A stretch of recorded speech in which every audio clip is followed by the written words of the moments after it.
ज्योतिष्मति विशोका वा ज्योतिष्मति विशोका वा ज्योतिष्मति विशोका वा ज्योतिष्मति विशोका वा ज्योतिष्मति विशोका वा ज्योतिष्मति विषयवती वा प्रवृत्तिरुत्पन्ना मनसस्थिति निबंधिनी विषयवती वा प्रवृत्तिरुत्पन्ना मनसस्थिति निबंधिनी विषयवती वा प्रवृत्तिरुत्पन्ना मनसस्थिति निबंधिनी विषयवती वा प्रवृत्तिरुत्पन्ना मनसस्थिति निबंधिनी विशोका वा ज्योतिष्मति विशोका वा ज्योतिष्मति विशोका वा ज्योतिष्मति विशोका वा ज्योतिष्मति।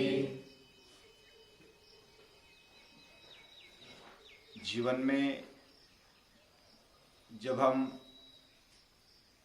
सूक्ष्म निरीक्षण से देखते हैं कि हमारा जीवन कैसा चलता है और किस तरह चलना चाहिए, भगवान शक्ति रूप में हमारे अंदर है और उसको कहाँ कहाँ पर शक्ति लगानी होती है वो अगर विचार करेंगे तो हमें हमारा फंक्शन, पूरे जीवन का फंक्शन अच्छी तरह से चले, उसके लिए माथे में जो दिमाग है उसको ज्यादा एनर्जी लगती है। वो पूरा व्यवस्थापन करता है, संदेश वहन का काम करता है और पूरा केंद्र बिंदु अगर कोई है तो वो माथा है, उसमें है ब्रेन, मेंदु संस्था। उसको लगभग 70% एनर्जी लगती है, 70% लगभग ऑक्सीजन भी लगता है। बाकी बची भी 30%, 30% वह कुछ शक्ति पचाने में लगती है, कुछ रोग का निवारण करने में लगती है, कुछ मल विसर्जन में लगती है और उससे बाद जो शक्ति है वह क्रोध में, अस्वस्थता में ज्यादा शक्ति लगती है। उसके बाद अगर हम बीमार पड़ते हैं और अस्वस्थ हो जाते हैं और पूरा मन और बुद्धि जब मोहित होती है तो और ज्यादा शक्ति लगती है। भय लगता है, भय उत्पन्न होता है, संशय उत्पन्न होता है तो भी ज्यादा शक्ति लगती है। उससे भी ज्यादा शक्ति विरह जब होता है तो शोक में लगती है।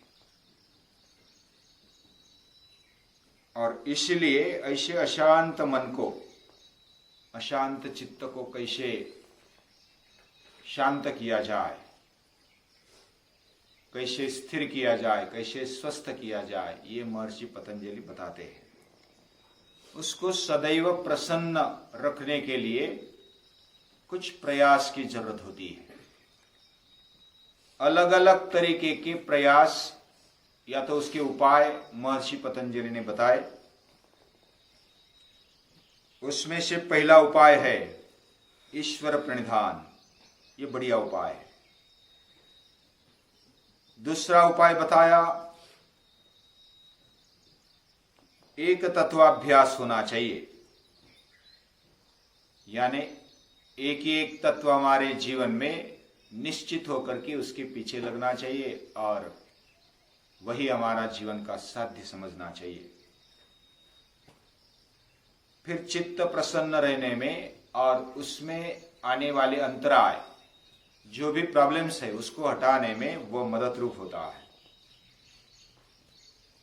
आगे बताया कि चित्त प्रसन्न रखने के लिए हमारे व्यवहार भी अच्छे होने चाहिए। हम किसके साथ कैसा बर्ताव करते हैं ये भी बताया। इसका परिणाम होता है हमारा व्यवहार कैसा चलता है। हम अगर किससे झगड़ते हैं, किससे दुखी होते हैं, किससे सुखी होते हैं, इसको देखकर हमें शुभ लगता है, अशुभ लगता है, इसके ऊपर से भी हमारा चित्त प्रसन्न अप्रसन्न रहता है। हमारे व्यवहार भी मायने रखते हैं, हम किसके साथ कैसा व्यवहार करते हैं। आगे बात बताई कि हम जो सांस लेते हैं छोड़ते हैं, वह भी ठीक तरह से ले और छोड़े, और छोड़ना और रोकना यानी कि रेचक और कुंभक, ये ऐसे प्राणायाम है जो हमारे चित्त को स्वस्थ बनाते हैं, प्रसन्न बनाते हैं। और ये बहुत सरल और कोई भी कर सकता है ऐसा उपाय है। उससे भी सहज आगे उपाय बताया कि हमारी जो चित्त प्रवृत्ति है, चित्त वृत्ति है, वो सहज विषय के पीछे लगती है, और विषय के पीछे लगने वाली हमारी मन की जो आदत है उसको थोड़ा चेंज कर दो, मोड़ दो। यानी विषय को छोड़ना नहीं, विषय को पकड़े रखने के बावजूद भी हम चित्त को प्रसन्न रख सकते हैं। ये बहुत बढ़िया बात बताई, ये तो कोई भी कर सकता है। तो ये बात बताने के लिए उन्होंने अपने विषय को उदात्त करो, उसको दिव्यता तक लेके जाओ, ये बात बताई। और अभी आगे बताते हैं और एक उपाय, विशोका व ज्योतिष्मति। पहले हमने देखा कि शोक से सबसे ज्यादा एनर्जी की, शक्ति की हानि होती है। कोई विरह हो गया, जो आत्मीय व्यक्ति है वो अगर चला गया तो विरह होता है, और विरह से पूरा बल निकल जाता है, खड़े रहने की भी शक्ति नहीं होती, और वह शोक सहित अवस्था होती है, शोक मग्न अवस्था। उसमें बुद्धि काम नहीं करती, उसमें पूरी निराशा आ जाती है, पूरा अस्वस्थ हो जाता है। और इस अवस्था में शरीर कितना भी मजबूत क्यों ना हो, लेकिन मन पूरा ढह जाता है और शरीर भी उसके साथ साथ ढह जाता है। गांडीवम संस्कृते अस्तात् त्वक्चैव परिदह्यते न च शक्नोम्यवस्थातुं भ्रमतीव च मे मनः। यानी शरीर पूरा ढह जाता है, हाथ पांव गल जाते हैं, उसमें त्राण नहीं रहता, और मन भ्रमित हो जाता है, बुद्धि काम नहीं करती है, शरीर का दाह हो जाता है। अर्जुन की जो अवस्था हो गई वो शोक संविघ्न मानसा, वह शोक मग्न हो गया और ऐसे चित्त वृत्ति के साथ वो बैठ गया। इतना पराक्रमी अर्जुन केवल शोक होने के कारण वह बैठ गया। शोक में इतनी ताकत है, ऐसा भी बोलेंगे तो भी चलेगा। शोक इतनी शक्ति खींचता है, जैसा कोई अगर बड़ा करंट आया और उसको अर्थ मिल गई तो पूरा करंट वो खींच लेती है। वैसा हमारे अंदर जितनी शक्ति है, शोक होने के साथ साथ वो पूरी शक्ति खींच लेता है, वो शोक। और वो विरह के साथ आता है।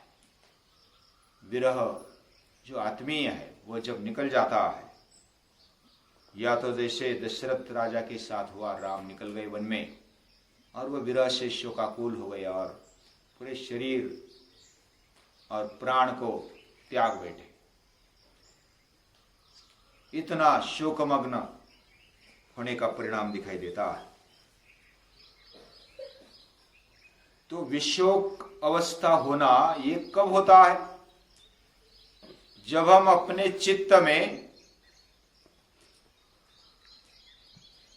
अच्छे से अच्छे विचार लाए। पहली बात, सतत सकारात्मक दृष्टिकोण रखे। सतत सकारात्मक दृष्टिकोण रखने के साथ साथ जो भी विचार आते उसको और ऊंचाई तक पहुंचाए। यानी हमारा दिमाग जो भी विचार करता है, वो ऐसा ही विचार होना चाहिए, हमें नीचे न ले आए। सही सोच यानी कि योग्य विचार हमारे दिमाग में होना चाहिए। जब कोई योगी ध्यान में आता है, ध्यान लगाता है, तो वह तेज का ध्यान करता है, वह भद्रता का ध्यान करता है, वो शिव का ध्यान करता है। और वही ध्यान हमारा रहे, वही तेज, वही चैतन्य, वही कल्याणकारिता हमारे चित्त में रहे, वास करे। और ऐसी जब स्थिति होगी तब हमारा चित्त हमेशा प्रकाश में रहेगा। ये अवस्था है सत्वगुण की। तत्र सत्वम निर्मलत्वात् प्रकाशकमनामयम् सुख संगेन बध्नाति ज्ञान संगेन चानघ, 14वें अध्याय में बताया है। सत्वगुण बढ़ने पर वह निर्मल करता है, चित्त को निर्मल करने वाला ये सत्वगुण है। पहले तो अशुद्धि निकाल दो,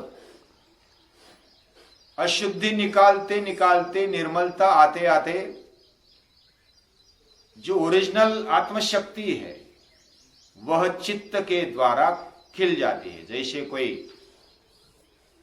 कांच या तो आईना स्वच्छ होता है तो आर पार दिखाई देता है, कांच में आर पार दिखाई देता है, आईने में प्रतिबिंब दिखाई देता है। जितना स्वच्छ है उतना प्रतिबिंब अच्छा दिखेगा, जितनी स्वच्छ कांच है वो आर पार दिखाएगी, पूरी क्लियरिटी आएगी। वैसे ही हमारा चित्त जितना स्वच्छ होगा उतना प्रतिबिंब अच्छा दिखाएगा। और ये वो प्रकाशक है ही, जो हमारी आत्मशक्ति वो प्रकाशक है, प्रकाश देने वाली है।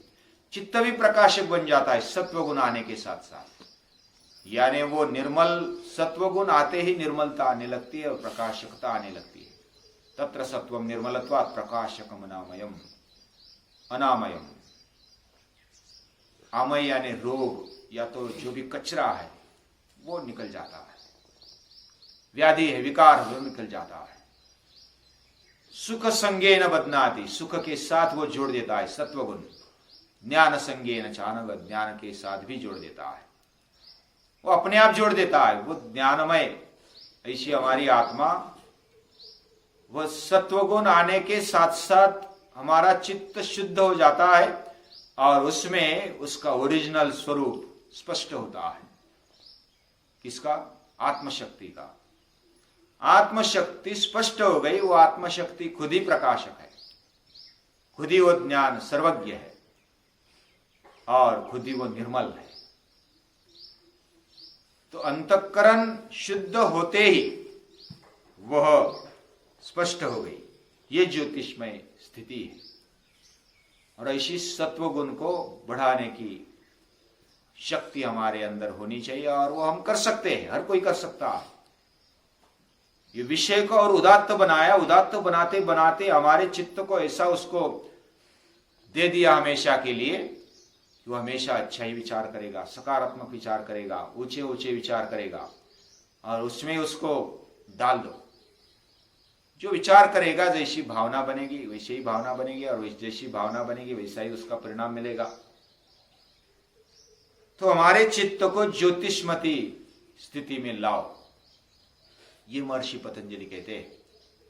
उस सत्वगुण को जब हम अपने जीवन में बढ़ाते हैं तो उसमें आहार, उसमें हमारा व्यवहार, उसमें हमारे दृष्टिकोण, हम क्या विचार करते हैं, कैसा दृष्टिकोण लेते हैं, ये सब इसमें आता है और उससे विश्व का स्थिति अपने आप आने लगती है।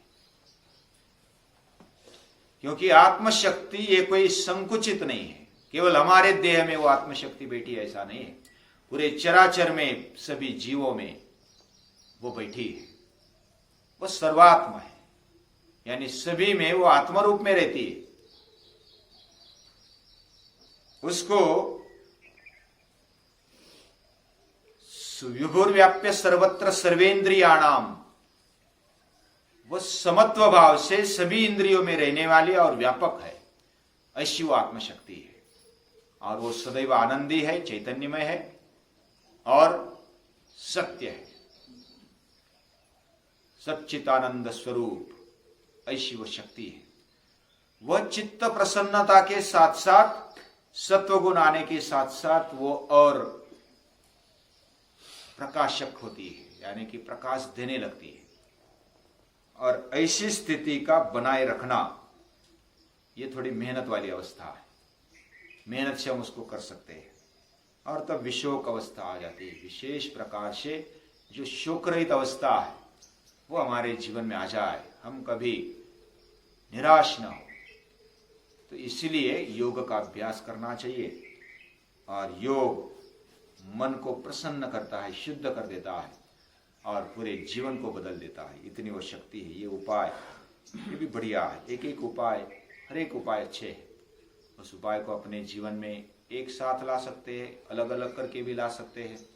आगे भी कुछ उपाय है, वो हम एक एक उपाय देखेंगे, कल एक उपाय देखेंगे।